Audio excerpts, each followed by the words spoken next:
video is another requested video po. Ang sabi niya is, Miss Che, next topic, yung sa babae naman, na ganyan din na dapat nang lisanin.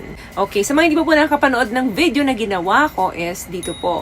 So, nag-topic ako dyan regarding sa mga ugali ng isang lalaki na kapag nakita mo, dapat mo na itong lisanin. Now, dumako naman tayo sa pag-uugali ng isang babae na pag nakikita mo to, dapat mo nang iwanan. Alam nyo po, napakahalaga na malaman ninyo kapag namimili kayo ng babaeng makakasama nyo talaga forever, titingnan nyo kung paano siya nakikitungo sa ibang tao. Maaring ngayon, hindi mo pa nakikita yung totoong tunay ng pag-uugali niya dahil nasa bagong relasyon pa lang kayo. For example, very inconsiderate siya sa iba, pero sa'yo hindi.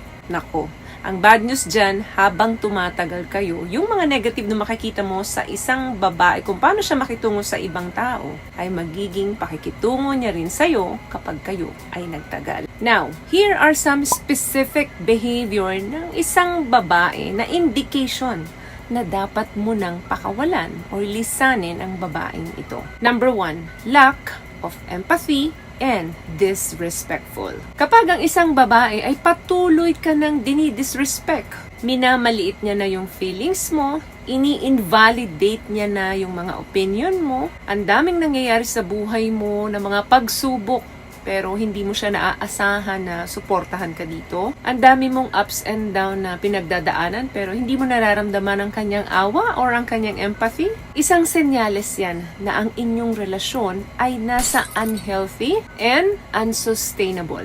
Number 2, abusive behavior. Kahit na anong klase ng abuse, pwedeng mapa-physical, pwedeng mapa-emotional, verbal, it's a red flag po. Napaka-importante po na ma-priority mo ang iyong safety, ang iyong well-being, and alisin mo yung sarili mo sa mga ganyang klaseng relasyon. Hindi lang po kaming mga babae ang nakakaranas ng mga verbal, physical, and emotional abuse. May mga kalalakihan din po nakakaranas ng ganitong situation. Another thing, lack of change or growth. Okay, ganito yan. Inaddress mo na yung problema. Inaddress mo na yung mga issues. Mapa-issue niya or mapa-issue ng relationship ninyo. Pero hindi siya willing mag-change or mag-grow despite ng paulit-ulit mo na itong sinasabi sa kanya.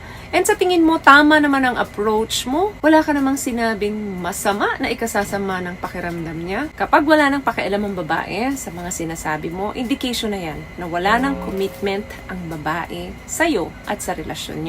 Another thing, kung sa tingin mong marami ng pain kesa sa pleasure. Sa relasyon nyo, kung patuloy ka nang nagkakaroon ng stress, mas marami na yung mga negative emotion than joy and happiness. Consistently ito meaning tuloy-tuloy. Posibleng oras na para i-consider mo na ito na ang katapusan ng relasyon nyo. What I love about this product, itong No More Dark Secret ng K-Skin, bukod sa may advanced whitening na siya na kung saan pwede niyang matulungan na pumuti yung mga singit-singit mo, moisturizing, meron siyang anti-irritation, antibacterial, maintain healthy pH level. Hindi lang pambabae, meron din po tayong pang-lalaki. Another thing, breakdown in communication. Ano ibig kong sabihin dito? Lack of open and honest communication. Yung tipong alam mong hindi na totoo yung mga sinasabi niya sa'yo. Sinasabi niyang mahal ka niya pero hindi mo ito nararamdaman talaga. At sa part mo naman, hindi mo rin ito masabi sa kanya. Hindi mo ma-express yung totoong nararamdaman mo na hindi ka niya mahal. Dahil yun ang ipinapakita niya sa'yo. Yung mga pangangailangan mo, hindi mo rin masabi sa kanya. Isa pong indication na yan ng deeper issue sa relasyon nyo.